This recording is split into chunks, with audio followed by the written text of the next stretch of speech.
खबर आई कि वो वेंटिलेटर पर है। मैं सुबह से बुलेटिन कर रही थी, डर लग रहा था, प्रेयर भी कर रही थी साथ साथ, पर आई नेवर थॉट कि ऐसा कुछ होगा। लास्ट सैटरडे जब मैं रोहित से मिली थी, रोहित ने मुझे कहा, मैंने उसको कहा सैनिटाइज करके जाना, बोला ये तो होना ही है सबको। जब उसको कोरोना हुआ ही कॉल मी, तू मेरे साथ थी, चेक करा ले। मैंने कहा नहीं मैं ठीक हूँ, तुम जल्दी ठीक होके आ जाना। इजट की 2 मई को तो आ जाऊंगा, अच्छा 29 को आ जाऊंगा, 30 को आ जाऊंगा। मुझे नहीं पता तो उसकी खबर आएगी ऐसे।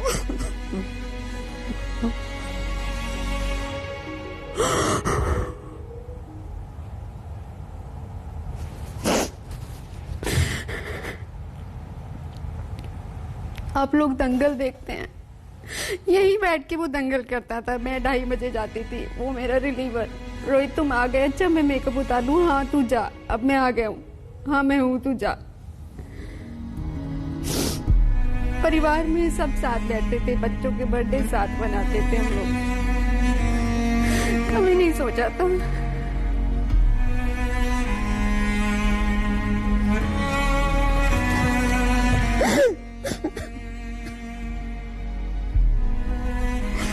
अभी कोई खबर आए। आई स्टिल बिलीव, हम इतने फोन लेते हैं, मैं किसी को भी फोन करूं बोले नहीं वो ठीक है, वो आ जाएगा वापस।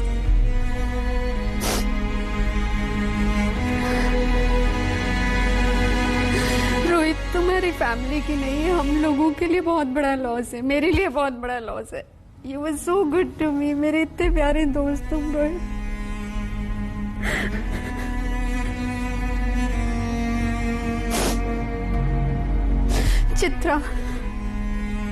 चित्रा मैं क्या पूछूं तुमसे, क्या पूछूं चित्रा, अब तो कोई शब्द ही नहीं है पूछने के लिए।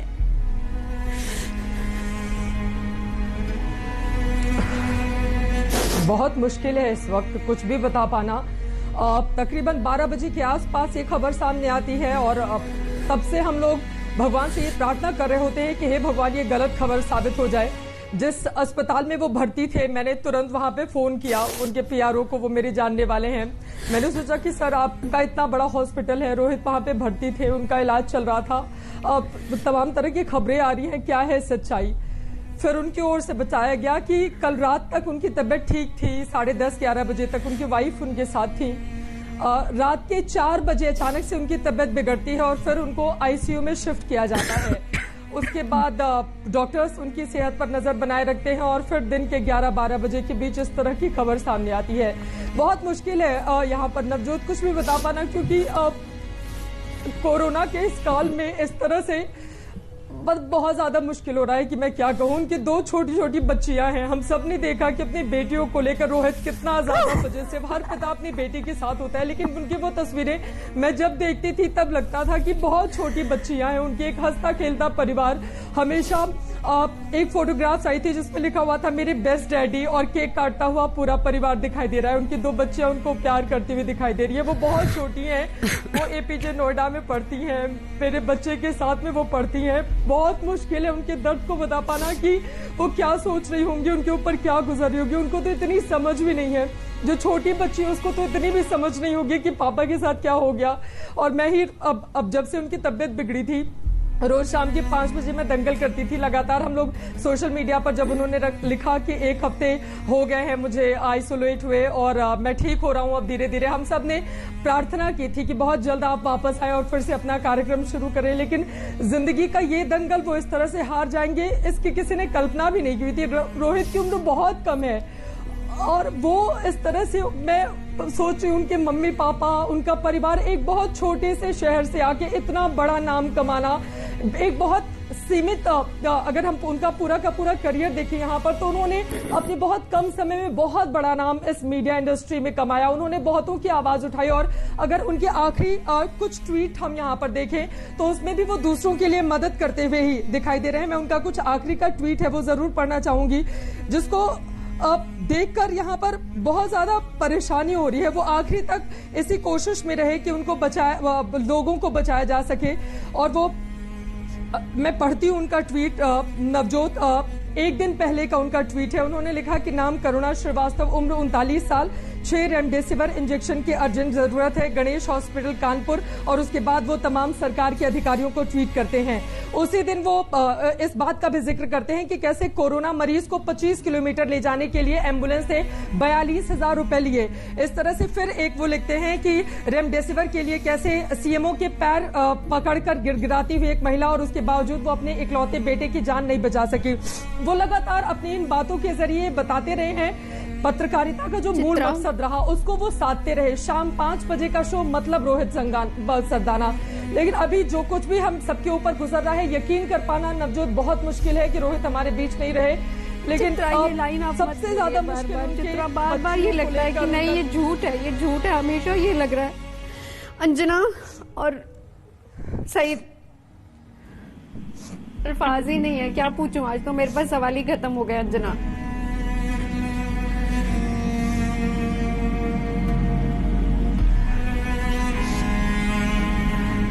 सईद कुछ बोलो प्लीज। क्या क्या क्या बोलूं नवजोत, पूरे हिंदुस्तान से फोन आ रहे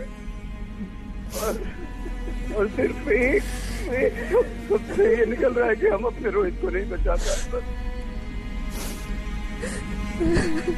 और क्या क्या बोलूं मैं, जब फोन कर रहे किसका फोन उठाऊं, किसका फोन नहीं उठाऊं।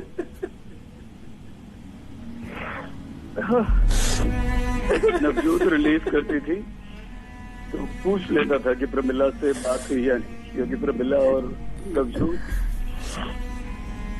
बहुत पुराने, बहुत अच्छे दोस्त थे। सईद, आज तो प्रमिला से भी बात नहीं हो पाई। सुबह कॉल किया, वो बहुत रो रही थी। सईद, लास्ट सैटरडे हम तीनों साथ में थे, तो मैं और रोहित, हम तीनों साथ में मेकअप रूम में थे। याद है मुझे नवजोत बता देती थी कि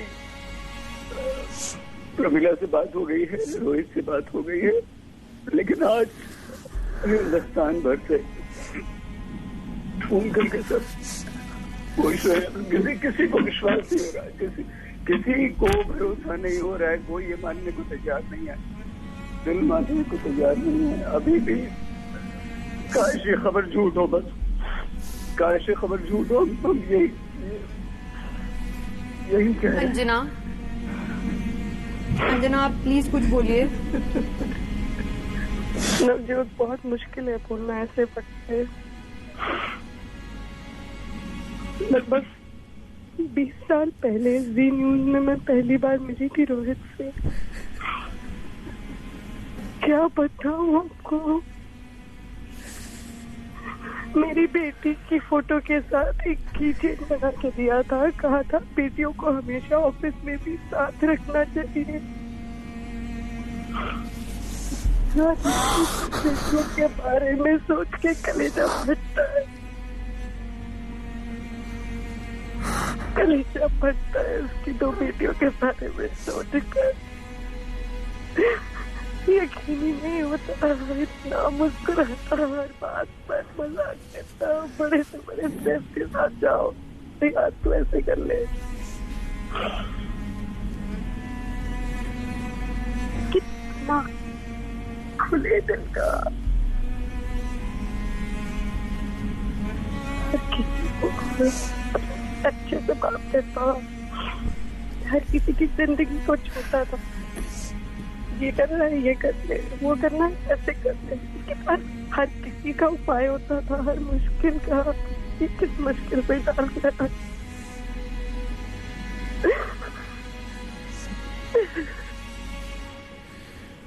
उसकी पत्नी हमारे रिपोर्टर प्रमिला इतनी मेहनती बच्ची, यकीन नहीं हो रहा। क्या दुख है, क्या दुख है भगवान, क्या कर दिया आपने, ये क्या कर दिया।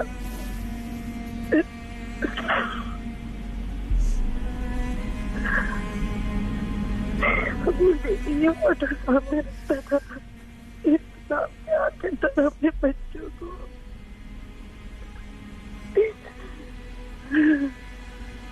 सामने से बड़ा कर, लेकिन अंदर से कैसा पता जो अपनी बेटी हो, उनकी खुशी के लिए कुछ भी करने को तैयार होता था। सामने आने से यही बात कहते था, कल वहाँ ले गया यार दोनों को, कल वहाँ ले गया। मैं सोचना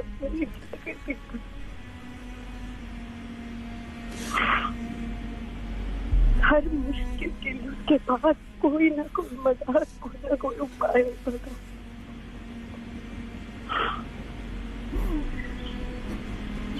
हर किसी से बातचीत कर सकता था दुनिया में, किसी से भी बात कर सकता था।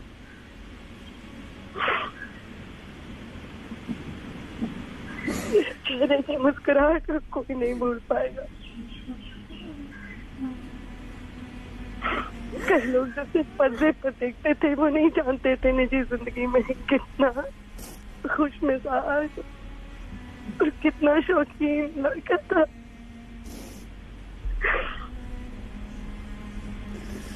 हर चीज तरीके से करने से परहेज करते हैं।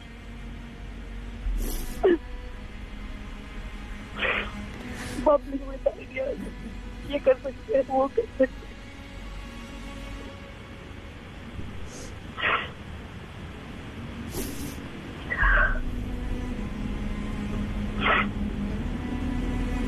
लगती हूँ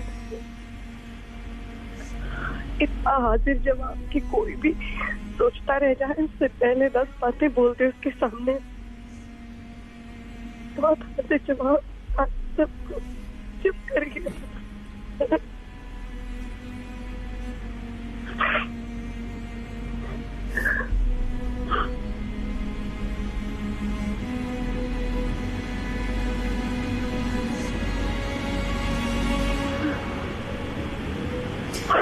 अंजना कोई शब्द ही नहीं, आज हम कुछ नहीं बोल पा रहे। सही, आप कुछ बोलिए। मुझे अभी भी ऐसा लग रहा है, मैं स्टूडियो बैठी, मुझे ऐसा लग रहा है बगल से अभी निकलेगा रोहित, आ जाएगा। ठीक है, अब मैं आ गया हूँ। आज भी बस अभी ये लग रहा है कि नहीं, कोई कह दे कि गलत, ये हो ही नहीं सकता, ये संभव नहीं है। नहीं, अल्लाह इतना निष्ठुर नहीं हो सकता, वो ऐसा नहीं कर सकता, नहीं कर सकता वो ऐसा।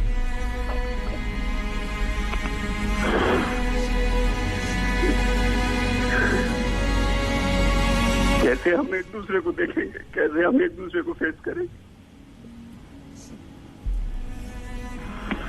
कैसे एक दूसरे से बात करेंगे, सोचिए। हमारे घर का, हमारे परिवार के सदस्य जाते, दुखों का पहाड़ सब पर टूटता है।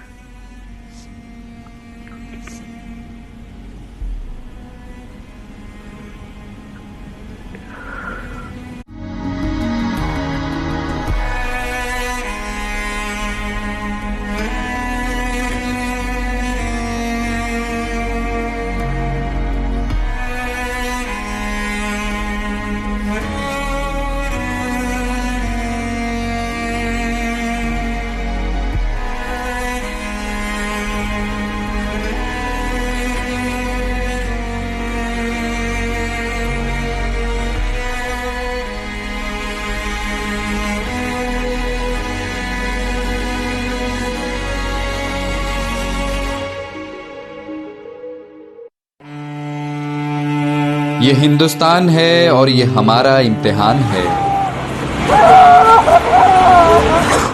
ठीक है कि फिजा ठीक नहीं, मालूम है कि माहौल डर का है। बदसूरत सन्नाटे की आहट सुनी हमने, फिक्र है बुजुर्गों की, बच्चों की, डर लगता है ना। पर उम्मीदों के रोशनदान अब भी खुले हैं। मुश्किल समय है पर साथ हम खड़े हैं, आपके परिवार का सदस्य आज तक।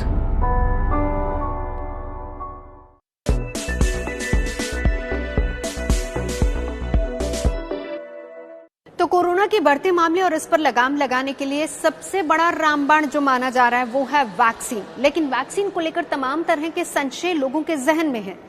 अब ऐसे में क्या किया जाए? बहुत सारे क्वेश्चंस होते हैं आपके दिमाग में। फॉर एग्जांपल कि अगर आपने वैक्सीन की कोई डेट बुक कर दी है और उससे पहले कहीं आपको लक्षण दिख जाए तो क्या करना चाहिए? दूसरा, जो सबसे बड़ा संशय मन में होता है वो ये होता है कि पहली डोज लेने के बाद अगर कोई लक्षण इस तरह के नजर आ रहे हैं तो क्या करें। तो ऐसे में एक्सपर्ट्स क्या कहते हैं वो हम आपको बताते हैं। अमेरिका के John Hopkins centre for health security के डॉक्टर्स ये मानते हैं कि अगर फर्ज कीजिए आपने कोरोना वैक्सीन लगवाने के लिए कोई डेट ले ली है, लेकिन उससे पहले अगर आपको उस तरह के कोई लक्षण मिलते हैं तो सबसे पहला काम ये किया जाए कि तुरंत से अपनी डेट को पोस्टपोन कर दिया जाए, यानी लक्षणों के साथ आप वैक्सीनेशन के लिए नहीं जाएं। इसका सबसे बड़ा कारण यह है कि अगर आप में कोई भी इस तरह का लक्षण है और आप वैक्सीन लगवाने के लिए चले जाते हैं तो फिर आप दूसरों को भी संक्रमित कर सकते हैं। वैसे इसके साथ साथ हम आपको ये भी बता दें कि जब भी आप वैक्सीन लगवाने के लिए जाते हैं तो वहां पर सबसे पहले आपकी स्क्रीनिंग होती है, टेस्ट होता है, आपसे डॉक्टर्स आपकी सेहत का पूरा हालचाल जानते हैं और उसके बाद ही आपको वैक्सीन लगती है। और वैसे सीडीसी की गाइडलाइंस भी यही कहती हैं कि कोविड-19 की वैक्सीन लेने अगर आप जा रहे हैं तो आप पूरी तरह से स्वस्थ होने चाहिए, तभी आप पहली डोज या फिर पहली वैक्सीन के लिए जाएं। लेकिन एक सवाल जो सबके मन में है वो ये है कि पहली वैक्सीन के बाद भी अगर कहीं लक्षण नजर आते हैं या फिर अगर आप संक्रमित हो जाते हैं तो क्या करें। इस पर डॉक्टर्स क्या कहते हैं सुनिए जरा। पहली डोज लेने के बाद दूसरी डोज लेने से पहले अगर आप कोरोना संक्रमित हो जाते हैं या फिर इस तरह के लक्षण आप में नजर आते हैं तो सबसे पहली बार डॉक्टर्स का ये मानना है कि आप अपने दूसरे इंजेक्शन को कम से कम 3 से 4 हफ्ते के लिए पोस्टपोन कर दें और जब पूरी तरह से स्वस्थ हो तभी सेकेंड डोज के लिए जाएं। इसके अलावा आपको तुरंत अपने डॉक्टर से जरूर संपर्क करना चाहिए क्योंकि डॉक्टरी सलाह ऐसे में बहुत जरूरी हो जाती है।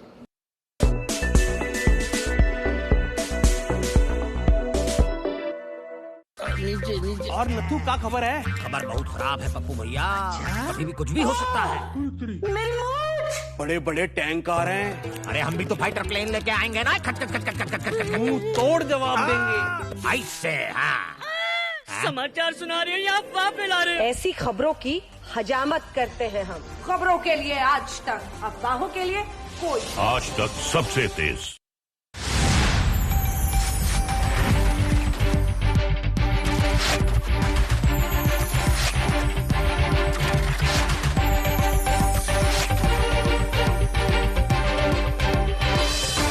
was presented by पतंजलि दंत कांति ओरल हाइजीन में देश का नंबर 1 टूथपेस्ट ब्रांड। ये हिंदुस्तान है और ये हमारा इम्तिहान है।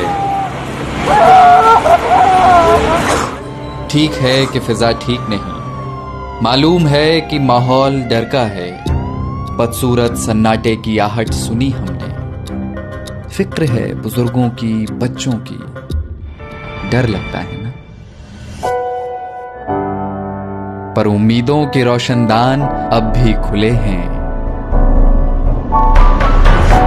मुश्किल समय है पर साथ हम खड़े हैं, आपके परिवार का सदस्य आज तक।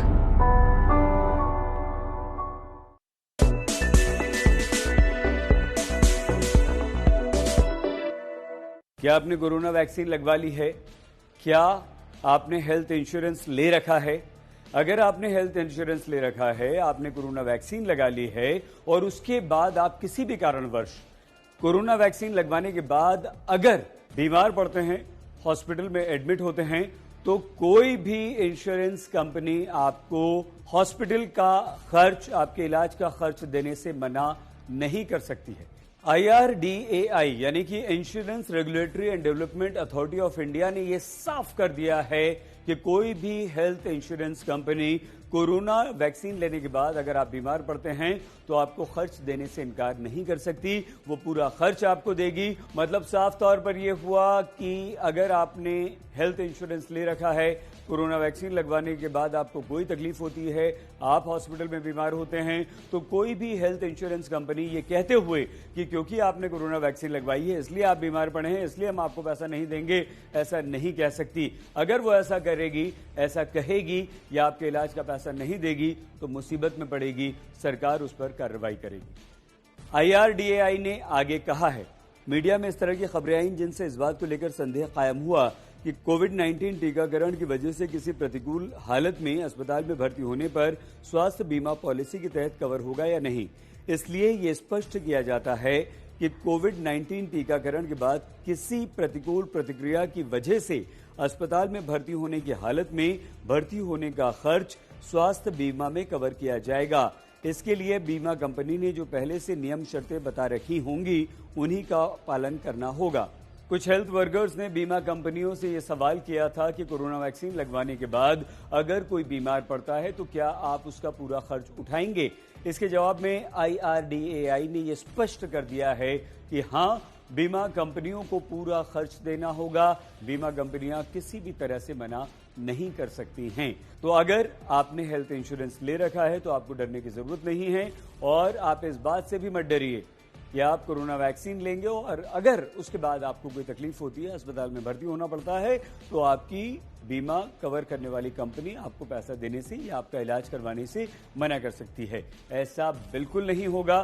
सरकार ने स्पष्ट कर दिया है कि बीमा कंपनी को, आपको कवर करने वाली बीमा हेल्थ इंश्योरेंस कंपनी को आपका पूरा खर्च, आपके इलाज का पूरा खर्च उठाना होगा।